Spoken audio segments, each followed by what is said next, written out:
खैबर पख्तूनख्वा निगरां काबीना के इस्तीफों के बाद ब्यूरोक्रेसी में तबादलों की तैयारी कर ली गई। बड़े पैमाने पर इंतजामी सेक्रेटरीज, कमिश्नर्स और डिप्टी कमिश्नर्स के तबादलों का फैसला कर लिया गया है।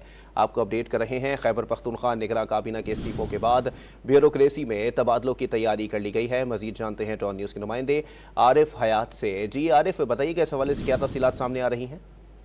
जी बिल्कुल, काबीना की तहलील होने के बाद जो है तो खैबर पख्तूनख्वा में बड़े पैमाने पर जो सरकारी अफसरान हैं, आला अफसरान, उनके तबादले की तैयारियां की गई हैं। ब्यूरोक्रेसी में जो बड़े पैमाने पर इंतजामी सेक्रेटरीज हैं, कमिश्नर्स हैं, डिप्टी कमिश्नर, बल्कि ग्रेड 17 से लेकर ग्रेड 21 तक अफसरान की तबादलों की फहरिस्त जो है तो वो तलब कर ली गई है।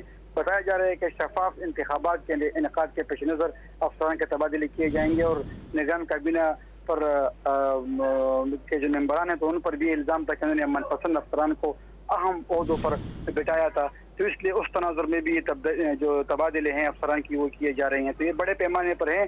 जितने भी डिविजनल कमिश्नर्स हैं, डिप्टी कमिश्नर हैं डिस्ट्रिक्ट के, तो उनको भी तब्दील किया जाएगा और भी जिन महकमों में इंतजामी सेक्रेटरीज और इंतजामी ऑफिसर्स हैं उनको भी तब्दील किया जाएगा। ग्रेड 17 से लेकर 21 तक तमाम अफसरान तब्दील किए जाएंगे। बड़े पैमाने पर तकर्रियों और तबादलों का इम्कान जाहिर किया जा रहा है। आरिफ हयात हमें अपडेट कर रहे थे, आपका शुक्रिया।